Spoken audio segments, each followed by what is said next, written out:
मधुस जो दिल कहे कि इस खूबसूरत फैमिली को मेरा प्यार भरा नमस्कार आदाब।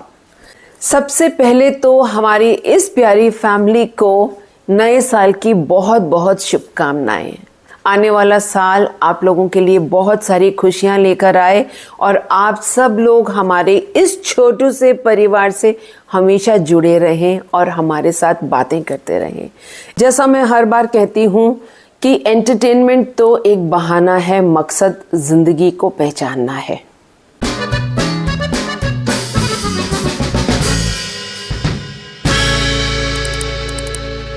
शनिवार का दिन फिर हाजिर हो गई हूँ लेकर अपनी वीकली डायरी। हम लोगों ने इस हफ्ते क्या क्या देखना है मैं तो देख चुकी, अब आप लोगों की बारी है देखने की। मेरी सजेशंस आपके काम आ रही हैं या नहीं, मुझे कमेंट बॉक्स में कुछ लोग तो बता रहे हैं लेकिन सब नहीं बता रहे हैं, तो प्लीज़ ज़रूर बताइएगा। Case number 9 followed by Muamma, followed by Pamal या फिर सीरियल किलर जो अभी भी मेरा आधे में अटका हुआ है। ये सारे जो सीरियल्स चल रहे हैं इनमें सबा कामर इज़ कॉमन। शुरुआत करते हैं सबसे पहले केस नंबर 9 की। केस नंबर 9 में शहर के रोल में सबा कामर जो एक रेप विक्टिम हैं, बहुत अच्छी पोस्ट पर एक कंपनी में काम कर रही हैं। बॉस का कुछ बुरी नज़र पड़ गई और उसने अपने घर में डिनर पे इनवाइट करके किया उनको रेप, और उसके बाद बड़ी हिम्मत करके ये पहुंच गई कोर्ट से अपनी इंसाफ के लिए। इंसाफ अभी तक मिल नहीं पाया है लेकिन जिरह जिरह जिरह चल रही है और साथ साथ में सोशल मीडिया एक्टिव हो गया है। कौन किस तरीके से मैनिपुलेट करता है, ये काले चेहरे हमारे मीडिया के नज़र आते हैं। किस तरह से कामरान अपने झूठ को सच साबित करने के लिए आके न्यूज़ चैनल पर और अपने बारे में बता रहा है, पूरे इंसिडेंट के बारे में बता रहा है। एक हाथ में माला लेने से कोई जोगी नहीं बन जाता या कोई अच्छा इंसान नहीं बन जाता। He is carrying that beads वाला माला in his hand to show कि वो कितना धार्मिक बंदा है और लोगों को इन्फ्लुएंस कर रहा है। वैसे लोग वाकई में बहुत ही बेवकूफ़ होते हैं, जो जनरल पब्लिक होती है ना, they just get carried away by all these things. और न्यूज़ चैनल को कोई मतलब नहीं है, उनको सिर्फ टीआरपी से मतलब है। लेकिन दूसरी तरफ एक दूसरा भी न्यूज़ चैनल है जो शहर को कवर करना चाहता है और उसके साथ साथ उसके लिए कंपैशन भी रखता है, उसकी भावनाओं को भी समझ रहा है, वो किस तरीके से उसको प्रेजेंट कर रहा है। तो काला और सफ़ेद दोनों चेहरे मीडिया के इसमें दिखाए जाते हैं कि कैसे वो अपना रोल अदा करते हैं।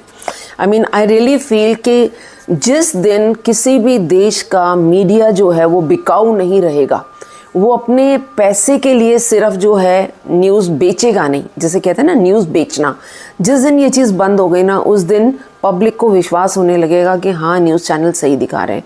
वरना ट्रस्ट मी, मैंने तो आजकल न्यूज़ चैनल्स देखना ही बंद कर दिया है। ओके, एक चीज़ और बहुत अच्छी नज़र आई जो अगेन एक बहुत बड़ी हकीकत है हमारे सिस्टम की। पुलिस एक चाय वाले से तुम चाय लेके पी रहे हो, वो गरीब बंदा सड़क पे एक ठेला लगा के चाय बेच रहा है, तुम उससे फ्री में चाय पी रहे हो।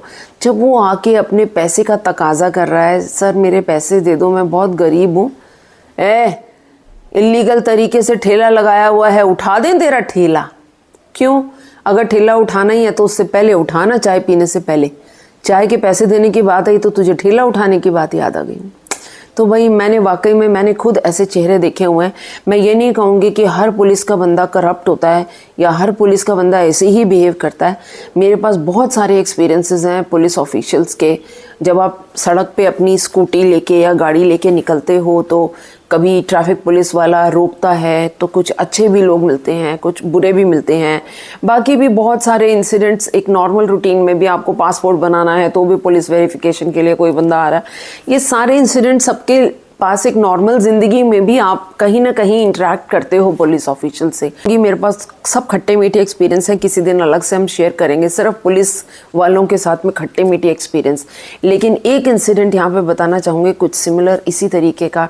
मैं जॉब करती थी और जिस जगह पे मैं जॉब करती थी, एक बार लंच में हम नीचे उतरे हुए थे तो कॉरिडोर्स में घूम रहे थे। जहाँ मेरा ऑफिस था वहीं नीचे पूरा शॉपिंग कॉम्प्लेक्स था तो एक सिम वाला, ये होते हैं ना वोडाफोन, एयरटेल, इन सब के सिम्स की एक छोटा सा बेचारा काउंटर लगा के बैठा था एक दुकान के बाहर में। एक छोटा सा स्टॉल था बेचारा, मुश्किल से समझिए इतनी सी जो बच्चों की स्टडी टेबल होती है ना, बस उतनी सी उसने एक छोटी सी टेबल लगा रखी थी और सारे सिम्स रखे थे। अरे हम लोग वहाँ से जा रहे, अचानक पता नहीं क्या हुआ, पीछे से एक पुलिस वाला आया। आते ही उसने जोर से पैर से ठोकर मार के उसके पूरे स्टॉल को गिरा दिया। बेचारे के सारे सिम नीचे फैल गए, पीछे कीचड़ भी था, गंदगी भी थी, सब कुछ थी, उसके सिम कुछ उसमें गिरे। वो बेचारा आंसू लेके आंख के अंदर, और वो बेचारा देख रहा कि मैंने किया क्या है। उसने कुछ बोला नहीं पुलिस वाले ने। भाई तू वार्निंग तो दे दे, तू वार्निंग दे दे कि भाई उठा लो, ये जगह पे नहीं है, कॉरिडोर में आपको नहीं लगाना है। और सिर्फ उसको क्यों, कॉरिडोर में तो और भी बड़े सारे थे। ये बहुत साल पहले की बात है, तो ऐसे इंसिडेंट याद आ गया तो मुझे लगा कि मैं आप लोगों से शेयर करूं।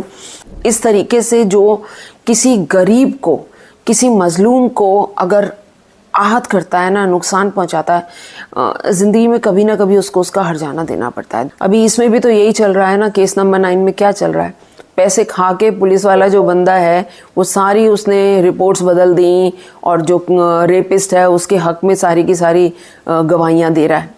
तो ऐसा भी होता है ना। लेकिन एक दूसरा पुलिस वाला भी है जो समझ रहा है उससे सीनियर, अब उसका रोल आ रहा है ना बीच में कि भाई उसको शर्म आ रही है कि उसके पुलिस डिपार्टमेंट के बंदे ने पैसे खा के और गलत रिपोर्ट बनाई है, तो उसका भी रोल दिखाया जा रहा है। तो पक्ष दोनों हैं, हर जगह पे हर तरह के लोग होते हैं। पूरा तालाब अगर गंदा हो चुका है तो उसमें एक अच्छी मछली को सरवाइव करना बड़ा मुश्किल हो जाता है।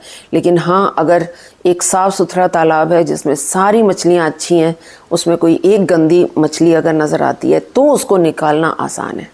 दूसरे की बात करूँगी सबा कामर का ही पमाल। सबा कामर इन the role of Malika.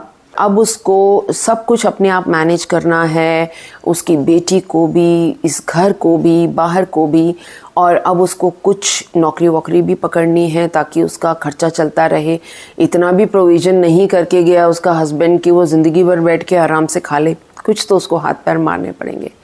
She is a story writer, और उसको एक स्टोरी राइटर का, कंटेंट क्रिएटर का जॉब मिल जाता है। अब वो जॉब करने जा रही है तो मेल वहाँ पर कलीग्स हैं, वो किस तरह के कमेंट्स कर रहे हैं। एक औरत मेहनत करके आगे बढ़े तो ज़रूर कोई गलत काम कर रही होगी, हाँ, कोई चक्कर होगा, अपने बॉस को पटा लिया होगा और ये सब चीज़ें।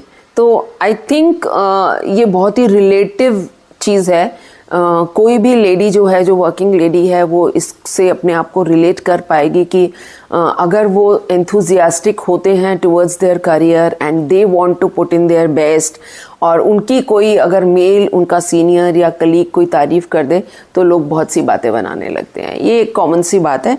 तो उस पर उसके मामा बोलते भी हैं कि अगर ऐसे दुनिया के बारे में सोचते रहोगे तो फिर तो घर में ही बैठ सकते हो आप, बाहर काम नहीं कर सकते। So give a damn and go ahead, let the world say whatever they want to say. ये एक मैसेज टू द सोसाइटी बहुत अच्छा, लड़कियों के लिए पर्टिकुलरली मैं बोलूँगी कि भाड़ में जाओ भाई दुनिया वालों, तुमको जो बोलना है, जितनी बातें बनानी है बनाओ, हमको तो जो करना है हम करेंगे, है ना। एक बात मुझको पमाल में बहुत खल रही है, इतना बड़ा घर दिखा रहे हैं, उसका स्विमिंग पूल भी है, बड़े बड़े मकान, कमरे हैं, बड़े बड़े एरियाज़ हैं हर जगह पे। क्या इतने बड़े घर को मेंटेन करने में पैसे नहीं लगते? How is she managing? She is trying to grab a job, और उसके साथ में वो इस मैंशन को मैनेज कैसे कर रही है, थोड़ा सा वियर्ड लग रहा है। उससे आगे बढ़ते हैं। सबा का नेक्स्ट ड्रामा जो अभी लेटेस्ट मैंने पिछले हफ्ते जिक्र किया था, मुअम्मा, शुरू हो चुका है। और मुअम्मा में she is playing the character of Jahan Ara. It is really too early for me to say कि ये ड्रामा आगे चल के कैसा होने वाला है। सबा इन द कैरेक्टर ऑफ जहां आरा, इसके साथ कुछ ऐसी ज़्यादती हुई है जो अभी शायद आने वाले एपिसोड्स में हमारे सामने क्लियर होगी। एंड कुछ लड़के जो हैं, क्योंकि ये खूबसूरत है तो उसके ऊपर बुरी नज़र भी रखते हैं। एक उसके घर में एक किराएदार है जो बुरी नज़र रखता है, और किराएदार में वो लड़का कौन सा है, हमने सुनो चंदा देखा था ना, सुनो चंदा में वो जो फॉरेन से लड़का आता है, इनका कज़न, शादी अटेंड करने के लिए, शरी करके, that boy is playing the role of Zeeshan here, जो उसके घर में किराएदार है और अपनी बीवी को बिल्कुल भी पसंद नहीं करता और इस पे लट्टू हो रहा है जहां आरा पे। बट मिस्टर नबील जुबेरी, जो इनका एक्चुअल नाम है, the person who is playing the role of Zeeshan, I am very sorry to say, episode 1 के एंड में या एपिसोड 2 के बिगनिंग में मैंने देखा आपने एक ड्रंकर्ड का रोल अदा किया जहां आप दारू पी के और बकवास कर रहे हो। झूठ बोलती है। Very sorry to say, it was a very poor performance. इकरार नहीं करती है बस। Sorry to say, I don't want to hurt, but frankly ऐसा आप अगर देखते हो एक शो में तो उस शो की वैल्यू जो है ना वो थोड़ी कम हो जाती है। एक बात मैं इसके बारे में बोलना चाहूँगी, मुअम्मा के बारे में, जो इसमें नौकरानी बनी है, नौकरानी ही है शायद, उसकी घर का काम वाम देखती है लड़की, जो जहाँ आरा को जीजी जीजी करके बुलाती है। आप ना इसको नोटिस करना, मैं क्लिप लगा रही हूँ, she is looking exactly like Kajol in some angles. Particularly वो जो हमारी मूवी आई थी ना कभी खुशी कभी गम, उसमें वो लड़की बनती है लंबी चोटी वाली, ओ जो चोटी यहाँ पे की तो गुलदस्ता गिरा दिया ऐ करके चीख रही है, वो वाली लड़की काजोल। उसको आप देखोगे ना इतनी सिमिलर लुक्स आ रहे हैं उसके, काजोल से मिल रहे हैं। नेक्स्ट है रकीब से, मैंने देखना शुरू कर दिया है। नोमान इजाज, हादिका कियानी, इकरा अजीज और सानिया सईद। क्या बेहतरीन कास्ट है, अभी ख़त्म नहीं किया, और स्टोरी भी कितनी खूबसूरत है। एक Noman Ijaz in the role of Maqsood, Maqsood की वाइफ है हाजरा मीन्स सानिया सईद, और हदीका उनकी माशूका हैं जिनको वो प्यार किया करते थे, एक ही गांव में रहते थे, लेकिन उससे शादी नहीं हो पाई। अब Hadiqa in the role of Sakina गांव में ही रहती हैं और किसी दूसरे से शादी हो गई, और जिससे शादी हो गई वो इनको रोज़ पीटता है, बहुत बुरी तरीके से पीटता है। और उसकी एक बेटी भी है जिसका रोल अदा कर रही है Iqra Aziz in the character of Humaira, a beautiful actress. पता नहीं शादी करने के बाद ये कहाँ गायब हो गई है लड़की, नज़र नहीं आती, बहुत कम दिखना शुरू हो गई है। मे बी फैमिली हो जाती है, बच्चे हो जाते हैं तो she has gone busy. But इसमें भी क्या ब्यूटीफुल अदाकारी है। एक मुझे रांझा रांझा कर दी में बहुत अच्छी लगी थी इकरा अजीज़, और इसमें सुनो चंदा में तो एक लाइट हार्टेड रोल था वो, तो उसमें तो सबकी परफॉर्मेंस अच्छी थी, लेकिन एक उसमें और एक मैं इसमें कहूँगी, इतनी फ्री स्टाइल की परफॉर्मेंस है इकरा अजीज़ की। और हादिका कियानी मुझको दोबारा से बहुत पसंद हैं, तो she is playing the character of that poor lady जिसकी आदमी ने वाट लगा के रखी है और वहाँ से मार पीट खा के और यहाँ इसके पास आती है मदद के लिए, या ये कहो कि अपनी बेटी को सुरक्षित करने के लिए आती है अपने एक्स लवर के पास। तो क्या वो उसको हेल्प कर रहा है या नहीं कर रहा है, ये ड्रामा देखने से पता चलेगा। पुराना ड्रामा है, नया नहीं है, लेकिन इट इज़ रियली इंटरेस्टिंग, तो you must watch that. And coming to Kafeel, Kafeel के बारे में आप में से बहुत सारे व्यूअर्स कमेंट कर रहे हैं। अभी कमेंट्स जब हम बात करेंगे तो उसमें हम बात करेंगे। सॉरी टू से, कफील अभी दिल को छू नहीं रहा, बट फॉर द फैक्ट कि Sanam Saeed is a very good actress, and उनको देखना अपने आप में ही एक प्लीजिंग है, बहुत ही प्लीजिंग है। एक्टिंग वाइज मैं उनकी परफॉर्मेंस को बिल्कुल भी गलत नहीं कह सकती, लेकिन अगर स्क्रिप्ट में जान नहीं है तो सनम सईद भी क्या कर लेंगी।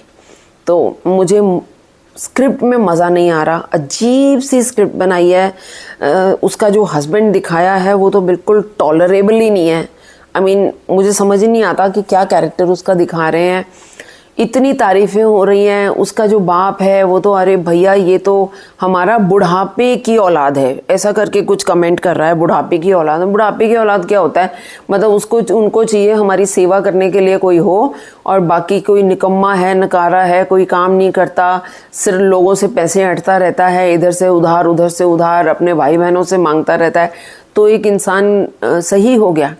लेकिन एक चीज़ जो कफील में मुझको वाकई में रिलेट कर पाई, जिससे शादी बच्ची की कर देते हैं लेकिन शादी करने से पहले ये नहीं देखते कि वो लड़का कैसा है और वो घराना कैसा है। बहुत ही ओल्ड स्टाइल की स्टोरी है। कुछ लोगों ने मुझे बोला भी कि ये देखो 90s का कॉन्सेप्ट है और उसमें पीछे वो फ़ोन वैसा वाला दिखाया जा रहा है, मोबाइल फ़ोन्स का ज़माना नहीं है। पर मेरा क्वेश्चन ये है कि अगर आप 2026 में या 25 के एंड में एक ड्रामा शुरू कर रहे हो, अनलेस एंड अनटिल वो कोई स्टोरी फ्लैशबैक में जा रही है, तो समझ में आता है कि भाई हाँ, आप 90s से शुरू कर रहे हो या 80s से शुरू कर रहे हो। अभी आप क्या दिखाना चाहते हो 90s की स्टोरी में? ना तो ये किसी की रियल स्टोरी है, भाई रियल स्टोरी हो तो भी समझ में आता है कि ट्रू लाइफ स्टोरी आप दिखाना चाहते हो, तो हम रिलेट नहीं कर पा रहे। मेरी जिंदगी है तू, मुझे पहले ही लग रहा था ये कैसे हो सकता है कि अभी मिडवे में है ड्रामा और मिडवे आते आते और दोनों की शादी भी हो जाएगी।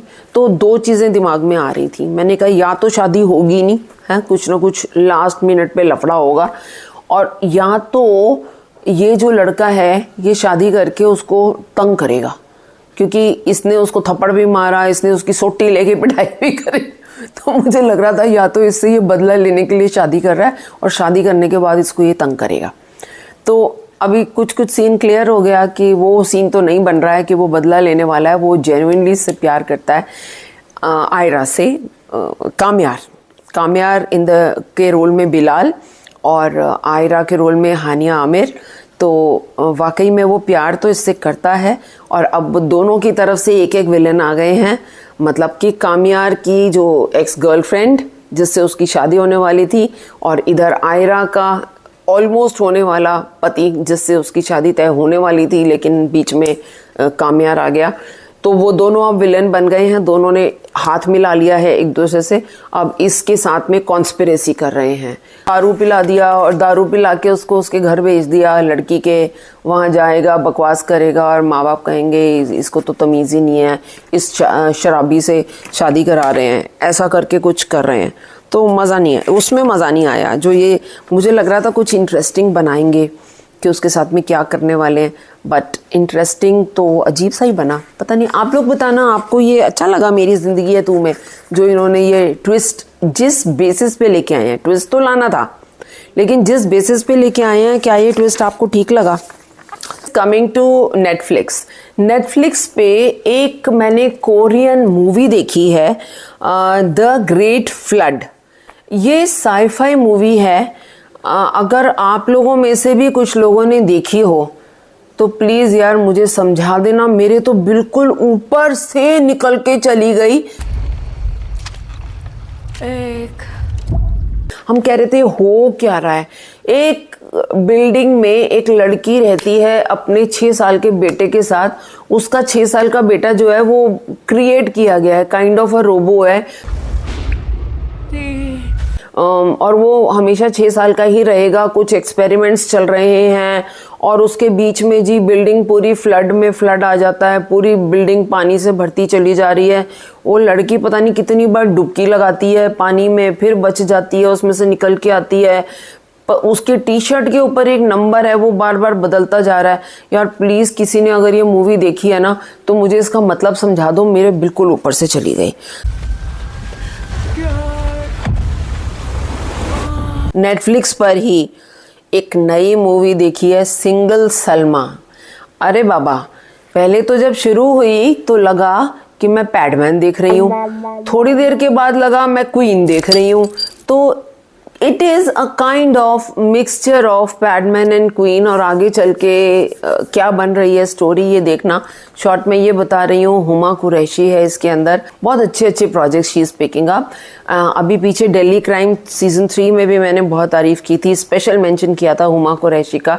आई really liked her in that negative role. और एक महारानी करके आ रहा है, वो मैंने अभी शुरू नहीं किया है। हस्बैंड वो सजेस्टिंग कि उसको देख, उसमें भी हुमा कुरैशी है, तो वो मेरे को देखना है, वो देखूंगी। लेकिन coming back to single Salma, इसमें सिंगल सलमा जैसा है कि एक 33 साल की लड़की हो गई है और शादी नहीं हुई, नवाबों के घराने से है, लखनऊ के नवाबों के घराने से। छोटी बहनों की शादी कर दी और खुद जिम्मेदारी उठा के बैठी है, अपने माँ बाप की भी और अपने भाई की भी और बाकी सब घर की, हवेली की। और अब उसके माँ बाप चाहते हैं कि हाँ भाई शादी कर ले। तो एक लड़का सिकंदर जो है उससे शादी तय हुई है, लेकिन इस बीच में वो जहाँ नौकरी करती है तो लंदन चली जाती है। तो लंदन में ना वो बन गई क्वीन, है ना। हंगामा हो गया, हंगामा हो गया। वो भी दारू वारू पी के टुल्लू हो रही है और ये सब कुछ हो रही है। अटायर बदल गया जी, जीन्स सलवार कुर्ते से जीन्स और टॉप में आ गई। उस तरीके के कुछ सीन्स दिखाए जा रहे हैं। पब में जा रही है, डांस कर रही है, शोज अटेंड कर रही है, डीजे शोज हैं। तो इस टाइप का कुछ उसका कैरेक्टर दिखा रहे हैं। और दूसरी तरफ सिकंदर जो है लड़का, who is playing that role, एक मूवी आई थी ना जिसमें एक डेफ एंड डम क्रिकेटर की कहानी थी। क्या क्या था नाम पिक्चर का काजल? इकबाल। अगर नहीं देखी हो तो इकबाल जरूर देखिएगा। उसमें इसको दिखाया था जिस लड़के को कि ही इज डेफ एंड डम। क्या ब्यूटीफुल उसमें उसकी परफॉर्मेंस थी। और इसमें भी श्रेयस तलपड़े आपकी परफॉर्मेंस मुझे इसमें भी इक्वली अच्छी लगी है। लेकिन इस मूवी का मेकअप मैन कौन है मुझको बता दो। शर्म आती है? क्यों आएगी शर्म? कैसे से बाल हैं उसके, मेहंदी कलर के बाल हैं, चलो उतना भी समझ में आ गया कि उसको ऐसा सा झल्ला सा दिखाया है। मूछें भी उसकी मेहंदी के कलर की हैं, वो भी समझ में आता है। लेकिन एक तरीका उसका भी दिखाने का तरीका होता है। इसमें बिल्कुल ऐसे लग रहा है जैसे उसको विग डाली हुई है, बिल्कुल ऐसे चिपके से बाल। जो शुरुआत हो रही है उसकी मूवी की, उसमें उसको एक अवार्ड मिल रहा है। मैंने पैडमैन से क्यों कनेक्ट किया, पैडमैन में भी उसको अवार्ड मिल रहा था ना, जहां वो इंग्लिश नहीं बोल पा रहा है तो हिंदी में बोल रहा है। ऐसे ही कुछ सीन्स यहाँ पे भी हैं जब सिकंदर को अवार्ड मिल रहा है कोई बेस्ट एंटरप्रेन्योर का, और उसके लिए वो इंग्लिश नहीं बोल पा रहा है तो हिंदी में उसका मजाक उड़ाया जा रहा है, कुछ ऐसे ऐसे करके दिखा रहे हैं वहाँ पे। तो उसमें भी जो उसके वो यहाँ पे हल्के हल्के से सफेद बाल दिखाए हैं, अरे इतने बेकार लग रहे हैं। Amazon प्राइम पर 2025 में ही एक प्ले डर्टी करके एक मूवी है तो इंग्लिश मूवी, लेकिन इसकी हिंदी में डब होके अब आपको अवेलेबल है ये Amazon प्राइम पर। इसको देखिएगा। It is like a heist. एक रॉबरी होती है, एक ग्रुप मिलके एक रॉबरी कर रहा है। बीच में जो पैसा आ गया उसको किस दूसरे ने उठाने की कोशिश कर ली, उसके साथ क्या हुआ, फिर जिसने उठा लिया एक्चुअल में उसके साथ में वो पैसा उसको मिला भी कि नहीं मिला, या कोई तीसरी ही बीच में लेके उड़ गई। तो ऐसी कुछ कहानी है, मज़ेदार है। Amazon प्राइम पर प्ले डर्टी, हिंदी में ज़रूर देखिए। अभी बात करते हैं कमेंट्स की, आप लोगों के प्यारे प्यारे कमेंट्स। जनमार कहते हैं, I found this drama so depressing. Why don't girls speak up rather than suffer their whole life?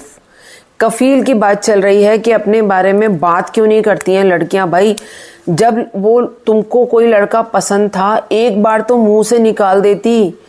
खैर उसमें तो खैर मुंह से क्या निकालती, उसको पता ही नहीं था, झोल था ना नाम में, तो वो उसी में फंस गई। उसको लगा कि बाय डिफॉल्ट वही लड़के से मेरी शादी हो रही है, हो गई किसी और लड़के से। बट फिर भी अभी उसके साथ अगर कोई ज्यादती हो रही है, आदमी उसको परेशान कर रहा है और हर ब्लेम उसके ऊपर डाल देता है और वो चुपचाप उस ब्लेम को अपने सर पे ले लेती है। ये क्या बात है भाई, तुम क्यों इतनी महान बनने की कोशिश कर रही हो। Miss Nomad, hi Madhu, hope you are doing well. I think Kafil is going to be interesting and also a lesson for parents who only look at the boys status. देखो नोमैड, आप बिल्कुल सही कह रही हैं। इसके ऊपर मैं कमेंट भी करना चाहूँगी कि ये जो माँ बाप बिना देखे भाले शादी कर देते हैं, इवन मैं लड़कियों को कहूँगी, they get carried away, girl और the boy, they both sometimes without looking into each other, बिना एक दूसरे को जाने, बिना एक दूसरे को पहचाने, बस शादी में जंप कर जाते हैं। आजकल ये जो ऑनलाइन शादी का नया ड्रामा शुरू हो गया ना, वो तो और ज़्यादा खतरनाक है। I have some experiences around me, कुछ लोग हैं जान पहचान के जिनके साथ ये धोखा हो चुका है। ऑनलाइन लड़की को लड़का पसंद आ गया, सब कुछ ठीक था, उस पे तो प्रोफाइल बहुत अच्छा है, लड़का नौकरी करता है, IT का ये है वो है। जब शादी हुई तो पता चला लड़का 12वीं फेल था और कुछ भी नहीं करता था, और लड़की की कमाई खा रहा था, फिर उस लड़की ने हिम्मत करके डिवोर्स लिया उससे। तो ऐसे किस्से होते हैं। तो यहाँ पर भी बस एक ही मैसेज मैं बोलूँगी फ़िलहाल कफील में, मुझको जो है अच्छा लग रहा है टू द सोसाइटी, अपनी लड़की की अगर आप लोग लड़का पसंद कर रहे हो अपनी बेटी के लिए, अच्छे से देखभाल करके करो, नहीं तो उन बच्चों को अपने आप डिसाइड करने दो, let them have some courtship period, अपने आप अपना पार्टनर चूज़ करें और उसके बाद डिसाइड करें उनको मैच भी करता है नेचर या नहीं करता है, तब शादी करें। इसमें देख लो क्या बवाल मच रहा है। अब पता चल रहा है कि जो लड़का तो कुछ करता ही नहीं है, और उनका जो दिखा रहे थे कि ये सब घर है, बार है, इतना दुकानें हैं, वो भी सब उनका कर्जे में डूबा पड़ा है, अब पता चल रहा है। तो ऐसे घर में वो शादी करके बैठ गए हैं, कितनी गलत चीज़ है। Miss Nomad only is saying कि Pamal is an excellent drama. Yes, Pamal is definitely an excellent drama. We are also loving it. Kajal is writing, superb, love your intro and outro. वो जो मैंने बोला कि एंटरटेनमेंट जो है वो एक बहाना है और असली मकसद तो ज़िंदगी को पहचानना है या जानना है, वो उसको बड़ा अच्छा लगता है लाइन मेरा, तो उसके ऊपर शी इज सेइंग। कंवल लिखती हैं, this is a story about 20-25 years back, you can say let 90s। हाँ, कफील की ही बात कर रहे हैं वो भी, तो बात सही है। उसमें क्या, शी ओनली इज़ राइटिंग कि लैंडलाइन टेलीफोन सेट है। Kanwal I don't know male हैं या फीमेल हैं, मैं सिर्फ अपने आप ये अंदाज़े लगा लेती हूँ। तो वो टेलीफोन सेट है, फर्नीचर है, कंप्यूटर, क्लोथिंग एट्सेट्रा, सब जो है वो पुराने स्टाइल का है। तो मैं फिर वही बोलूँगी कि 2025 में अगर आप कुछ पुराना दिखाने की कोशिश कर रहे हैं तो क्यों दिखाने की कोशिश कर रहे हैं, वो पर्पस जानने की कोशिश। या तो फ्लैशबैक में स्टोरी होती तो भी हम रिलेट कर पाते, रिलेट नहीं हो रहा। Rehan Kiyani, it is 80-90 story period drama, वो भी यही कह रहे हैं about Kafeel only. Then Shamshine, hello madam, can you find people in India who watch Pakistani dramas, like on roads, on someone's house, you go and watch Pakistani drama? बहुत अच्छा question किया है शमशाइन आपने। एंड इसके ऊपर मैं सबको बताना चाहूँगी कि ये जो मधु बैठी है ये एक इकलौती नहीं है जो पाकिस्तानी ड्रामास के साथ अपने को रिलेट कर पाती है। यहाँ बहुत से लोग हैं और सिर्फ मेरे एज ग्रुप में नहीं, आई एम 60+, लेकिन मेरे पड़ोस में एक छोटी सी बच्ची रहती है जो हार्डली 30-35 के बीच की उम्र की है, and she also loves Pakistani dramas. अभी हम लोग कई बार जब बाहर मिलते हैं ना, तो हमारा बेस्ट जो टॉपिक ऑफ डिस्कशन होता है वो ये होता है, अरे अभी कौन सा देख रही हो, अरे वो देखना, वो वाला बड़ा अच्छा है, अरे उसमें उसकी एक्टिंग अच्छी थी, अरे उसमें क्या कर दिया, ये हम लोग डिस्कस करते हैं। तो यस, यहाँ पर बहुत से लोग पसंद करते हैं और मेरे फ्रेंड्स ग्रुप में भी और मेरे रिलेटिव्स में भी बहुत लोग हैं जो कि पाकिस्तानी ड्रामा देखते हैं। तो ऐसी कोई बात नहीं है, we all love good content. और गुड कंटेंट्स का जो मेरा डेफिनेशन है वो बहुत ही सिंपल है कि एक तो ज़िंदगी से रिलेट कर पाना, उसको रियल लाइफ से रिलेट कर पाना, और दूसरा ड्रैग नहीं करना। जो शॉर्ट एंड बिल्कुल टू द पॉइंट है वो चीज़ हमको पसंद आती है। जो इतना लंबा खींचते हैं, किसी ने अभी एक पाकिस्तानी ड्रामा पीछे सजेस्ट किया जिसके 130 या 140 कुछ एपिसोड्स थे, या किसी ने टर्किश ड्रामास भी बहुत लंबे लंबे आते हैं उसको सजेस्ट किया, मैंने मना कर दिया, भाई मेरे बस का नहीं है, इतने लंबे हम लोगों से झेले नहीं जाते आजकल। और हमारे यहाँ पे भी अब धीरे धीरे करके समझ रहे हैं, हर तरह के ऑडियंस के लिए बन रहा है। जिन लोगों को ऐसे डेली ड्रामास पसंद हैं वो लोग 500-1000 एपिसोड्स तक भी देखते हैं, लेकिन हम जैसे जिन लोगों को शॉर्ट एंड बस स्टोरी ख़त्म करो, कंक्लूड करो, वैसे उनके लिए ऐसे शॉर्ट वाले अब आने शुरू हो गए। 6 एपिसोड, 10 एपिसोड, 12 एपिसोड, इसमें हमारे ख़त्म हो जाते हैं। तो I am liking those dramas. Salim Syed is also saying कि you are right, many Indians are Pakistani drama lovers. Syed Musa Kazim, बहुत मज़े के reviews as always Madhu mama. और मुअम्मा का मतलब मैंने आपको बताया ना कि मुझे उसका मुअम्मा का मतलब बताया है किसी ने, उसका मतलब है सीक्रेट, राज, पहेली। तो अब देखते हैं कि मुअम्मा में से कौन सा सीक्रेट आगे चल के बाहर आता है। Dr. Sararjumant, your reviews are genuine. Indian music is best. Thank you, Dr. Sararjumant. Yes, Indian music बहुत प्यारा है एंड सिमिलरली मुझे तो पाकिस्तानी म्यूज़िक भी बहुत प्यारा लगता है। इतने सारे OSTs भी बहुत अच्छे हैं और पता है कोक स्टूडियो पे इतने सारे कुछ गाने हैं जो हमारे बेहद पसंदीदा हैं। एक लड़की आती थी कोक स्टूडियो पे, मैं देखती थी। अभी वो अवेलेबल है काजल हमको कोक स्टूडियो के वो गाने, या अभी बैन है ना? वो जो मैं जिसको मन अभ्यम पूरम बोल देती हूँ, वो कौन सा गाना है? मन अमन दियम। आय कितना सुंदर है। ओह, मतलब वो लड़की भी इतनी ब्यूटीफुल है और वो गाना इतना सुंदर है, और आतिफ असलम साथ में। एंड वो और कोई गाना बता, हम कितने अच्छे अच्छे गाने सुनते हैं कोक स्टूडियो।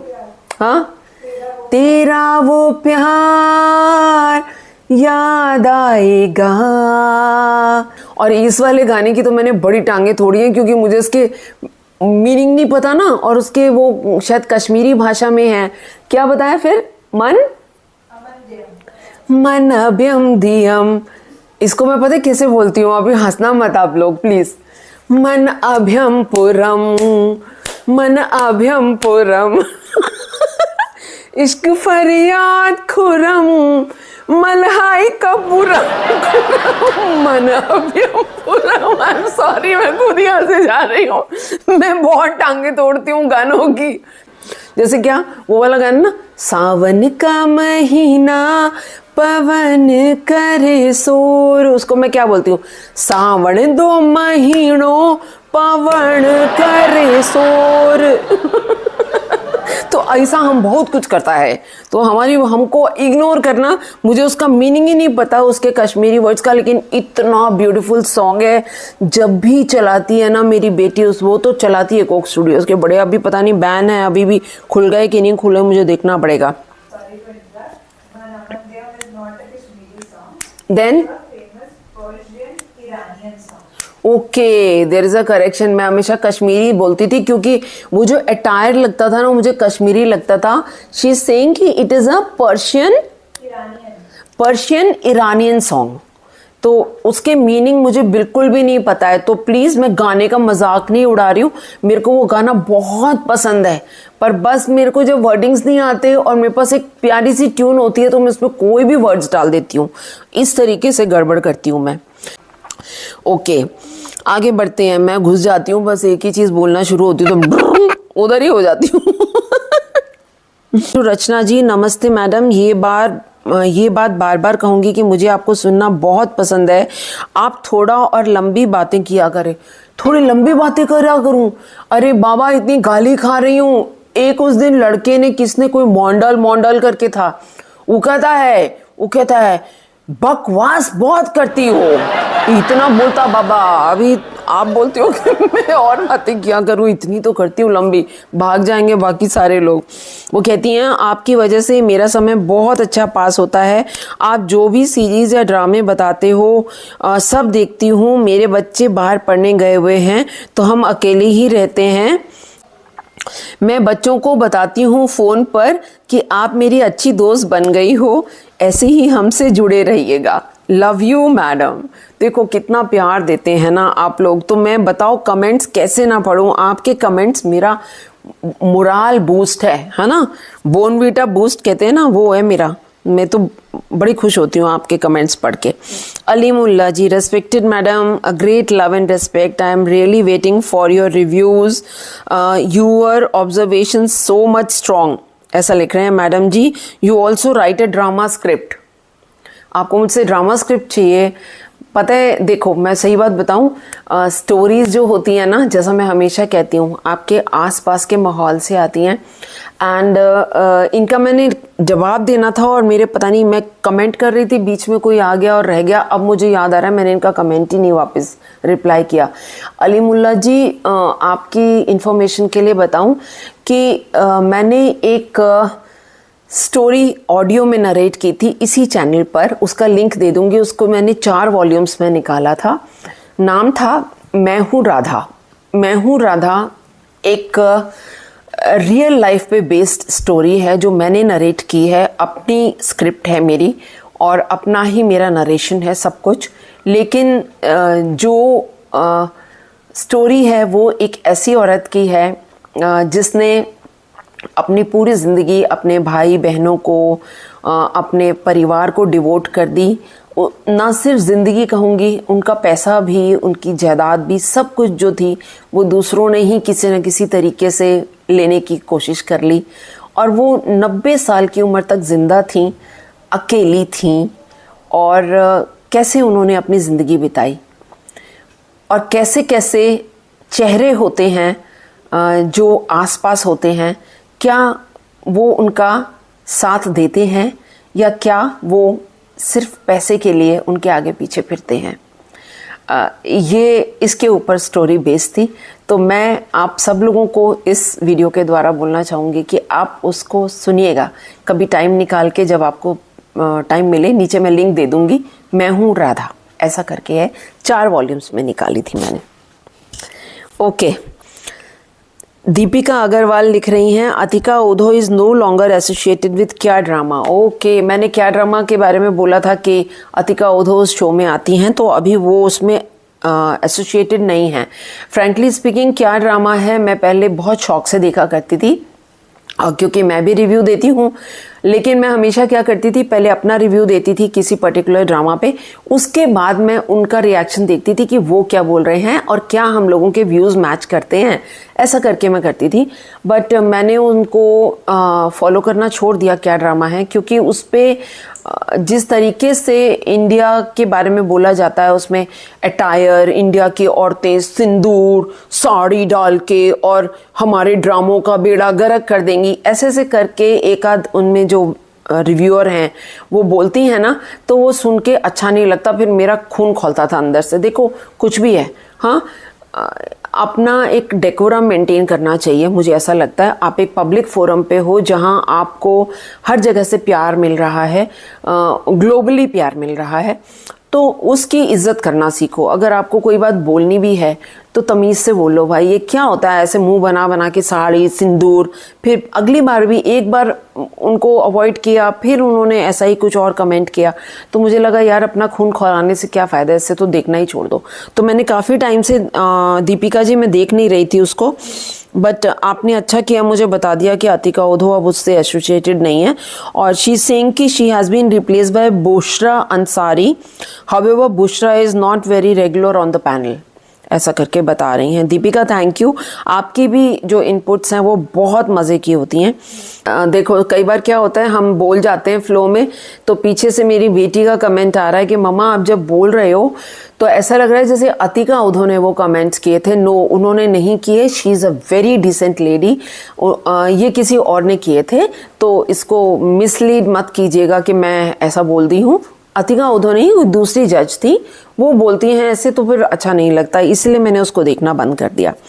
और तभी भी अभी कभी कभी पॉप हो जाता है, तो हो सकता है एक आध कोई वो शॉर्ट में देख लूँ, लेकिन फिर जब लगता है कि वो वाली दिख रही हैं तो मैं एग्जिट मार जाती हूँ, नहीं इनका नहीं सुनना है कुछ भी।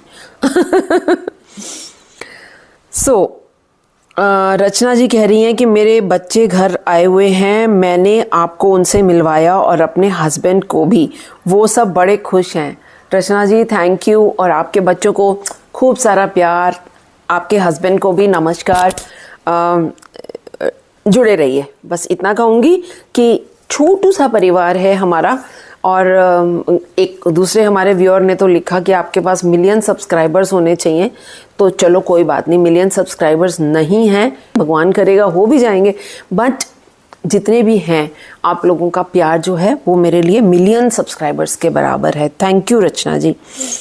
Deepika Agarwal is also writing कि मेरे अपने रिलेटिव्स जो हैं enjoy watching, they also my own relatives enjoy watching Pakistani dramas, so do some of my friends. She is also writing that. And then एक मैंने कहा था ना कि इन्होंने @A43A3 करके लिखा हुआ है, तो वो मुझे कह रहे हैं, madam ji you are probably talking about my comment, believe me you made my day by reading my comment. अरे आपके कमेंट्स तो मेरे दिन बनाते हैं, और अगर मैंने भी आपके दिन में कुछ इजाफा लाई, उसकी खुशियों में कुछ इजाफा लाई, तो ये मेरी खुशनसीबी। Thank you. He is writing you are undoubtedly a wonderful, decent, tolerant, okay, tolerant, हाँ मैं मतलब गलत कमेंट्स को भी टॉलरेट कर लेती हूँ ना, शायद इसलिए बोल रहे हैं. You are a wonderful, decent, tolerant and beautiful personality. I pray for your wonderful personality. शुक्रिया, आप लोगों की दुआएं ही तो हैं इतनी प्यारी प्यारी साथ में. ये ना मेरे ऑरा होता है ना इंसान का ऑरा, इस ऑरा में ये सारे एंजल्स बसते हैं. Thank you. I pray for your wonderful personality, unique style of speech, long life and health, and wish you all the best for the development of this beautiful channel. Thank you, thank you, thank you, thank you. और अब वो अपना नाम यहाँ पर बता रहे हैं. Actually, my name is Ejaz Khan. I think मैं ठीक प्रोनाउंस कर रही हूँ. एजाज खान ठीक है. आप बताना एजाज, आप सुन रहे हैं ना, तो मुझे बताना मैंने आपका प्रोनाउंसिएशन ठीक किया कि नहीं किया. He is from KPK Peshawar. Peshawar के बारे में मैंने अपने मम्मी पेशावरी चप्पलें होती हैं. वो पेशावरी क्या चीज मशहूर होती है? पेशावर की चप्पल पड़ेगी ऐसे करके, नहीं वो एक सीरियल में सुना था. ऐसा? अच्छा, किसी चैनल किसी सीरियल में था? सुनो चंदा में था पेशावरी चप्पल. जलाल अहमद.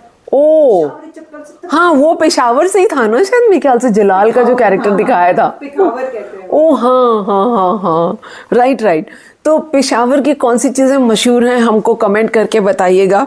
और मैंने अपने मम्मी पापा के मुंह से पेशावर का नाम सुना हुआ है. जब बिफोर पार्टीशन वो लोग जब वहाँ से यहाँ आए थे तो हम कई बार उनके मुंह से कुछ कुछ कहानियाँ सुन लेते थे. जो पार्ट अब पाकिस्तान में है इंडिया का, सिंध से आए थे ना, तो तब वो पेशावर के बारे में कुछ कुछ बताया करते थे.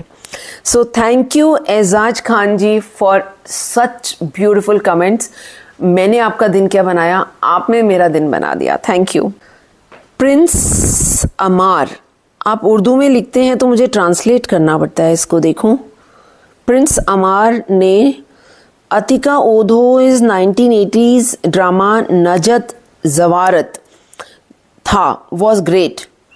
It also starred Marina Khan.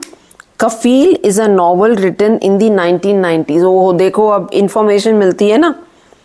ये जो ड्रामा अब बन रहा है ये 1990s के एक पर्टिकुलर नॉवल पर बेस्ड है, इसीलिए वो पूरा कॉन्सेप्ट जो है वो 90s में जा रहा है. But I think this concept is outdated. Can I say that? Okay, thank you Prince ji. Good information, great inputs, thank you. Mulla ji फिर से लिख रहे हैं, madam ji you are a very decent lady. शुक्रिया. You know how to present the constructive review on different drama and film also. I have only one objection about the spy movies, which is being weaponized our thoughts and points of view about our neighbor. A good work should be appreciated regardless of any boundary lines. अलीमुल्ला जी देखिए, ये जो है ना, ये perspective किसी एक particular film maker का या किसी ड्रामा मेकर का, अगर आप ये देखेंगे तो ये आपको हर जगह मिलेगा. अभी जब in the recent past, in fact मैं फ्रैंकली स्पीकिंग इसमें घुसना नहीं चाहती हूँ, ये एक बहुत ही बेकार टॉपिक है और ये बहुत ज़्यादा पॉलिटिक्स और इन सब की तरफ लेके जाता है.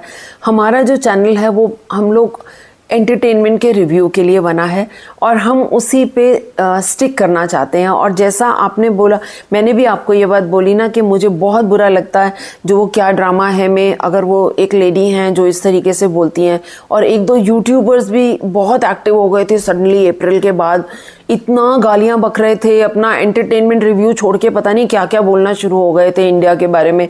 तो मुझे भी उस वक्त बुरा लगता है और मैं मानती हूँ, लेकिन मैं उन चीज़ों को कोशिश करके रेस्ट्रिक्ट करती हूँ, उनको मैं इन चीज़ों के साथ जोड़ती नहीं हूँ. तो मैंने अपने पिछले एपिसोड में एक बात बोली थी कि क्या होता है जब हम यहाँ से बैठे हुए वो दूर की कोई चीज़ देख रहे हैं तो हमारी नज़रें उसको किस पर्सपेक्टिव से देखना चाहती हैं, ये मायने रखता है. अगर हमारी सोच जो होगी पॉजिटिव होगी तो शायद हम उस चीज़ में से कुछ पॉजिटिव ढूंढ के निकालें, और अगर नेगेटिव होगी तो हम जो दूर दिख रही है वो हमको एक, कहते हैं ना, वो रात को एक पेड़ जो था वो सनसना रहा था हवा में ऐसे से करके, और वो भी इंसान को भूत लगने लगता है। तो ये पर्सपेक्टिव है हम लोगों का। और जो फिल्म मेकर्स हैं या ड्रामा मेकर्स हैं उनके भी अपने पर्सपेक्टिव होते हैं जिनमें कुछ कुछ चीज़ें ऐसी ऐड कर दी जाती हैं। मैंने आज तक अभी जिक्र नहीं किया अहदे वफा में, अगर आप लोगों ने ये ड्रामा देखा है, अहदे वफा में आखिर में आके एक जो वो पायलट पकड़े गए थे इंडियन एयरफोर्स के, उनको प्रेजेंट किया गया था वहाँ पर।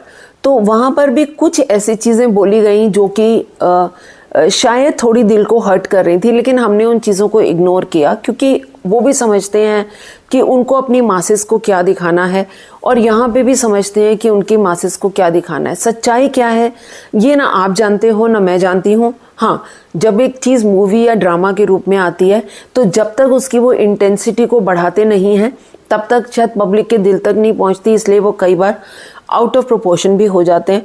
तो मुझे ना तो पता है इसके बारे में, मैं कमेंट करने के उसमें नहीं हूँ, है ना। लेकिन हाँ, आप खुद ही जैसे बोलते हैं कि हम बहुत ही पॉजिटिव तरीके से यहाँ पर रिव्यूज़ देते हैं, और उस चीज़ को हम यहाँ पर जारी रखेंगे। प्यार बांटते चलो, प्यार बांटते चलो। हम तो उस थ्योरी में बिलीव करते हैं कि अगर दिल से निकल रहा है कुछ तो ठीक है, प्यार बांट लो। अगर नहीं निकल रहा तो अलग हो जाओ, रास्ते अलग कर लो, है ना। यही सही है ना। @ Rebecca Jalali, biryani was a terrible disappointment, what a waste of time. I kept watching just hoping it would get better but totally useless। ये तो मैंने भी बोला कि लास्ट में आके बन गया बीबर की खिचड़ी।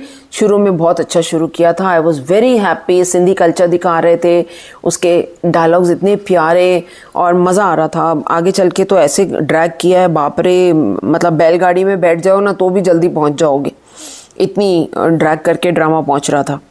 अब्दुल रकीब मीर कह रहे हैं रकीब से, ओ माय गॉड क्या ड्रामा है, and momma please watch to see him.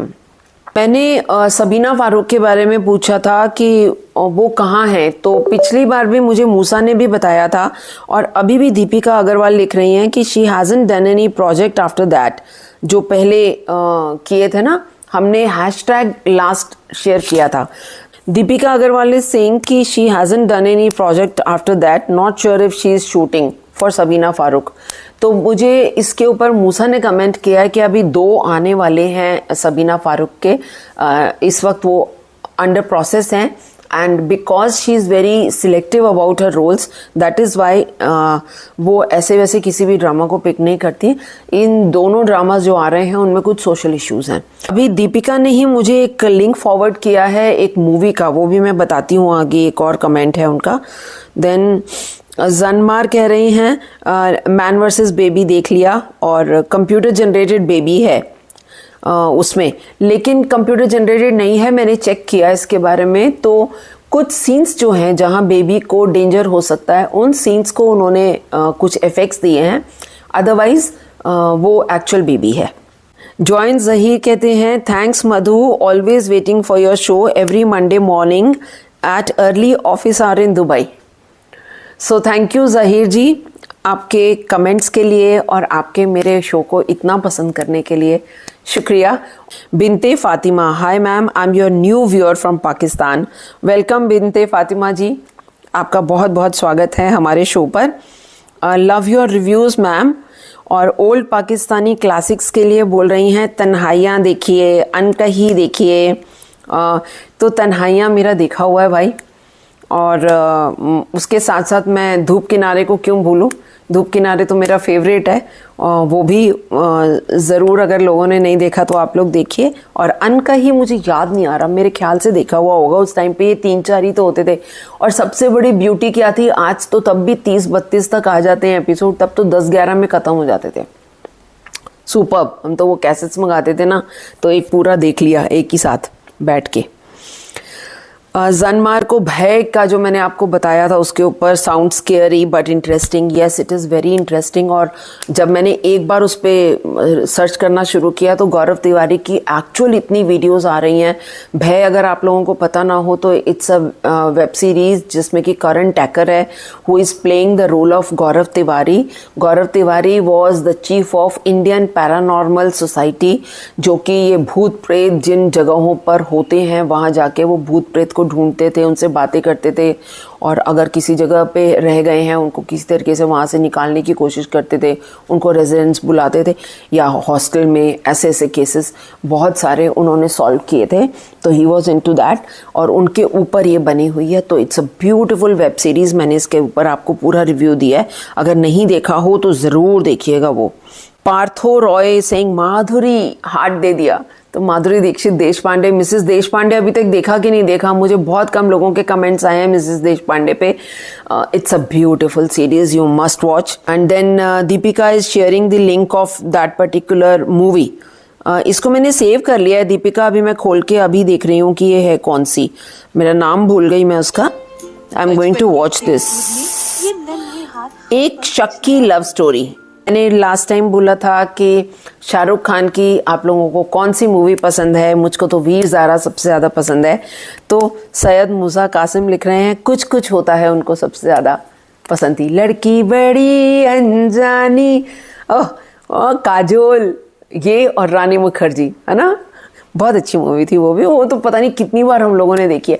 ऐसे तो पता नहीं कितनी शाहरुख खान की मूवीज़ हैं। दिलवाले दुल्हनिया ले जाएंगे, उसमें भी काजोल के साथ में। मोहब्बतें भी थी, उसमें भी बहुत अच्छा। अमिताभ बच्चन एंड शाहरुख खान बोथ एकदम कट्टर एक दूसरे के सामने खड़े हुए टक्कर टक्कर के, तो वो भी बहुत अच्छी थी। But Veer Zaara is my all time favourite to say. Okay, तो चलिए आज के लिए यहीं पर समाप्त करते हैं। एंटरटेनमेंट तो एक बहाना है, असली मकसद जिंदगी को जानना है। तो फिर मिलते हैं अगले हफ्ते, देखते हैं हमारे पिटारे से क्या निकलता है।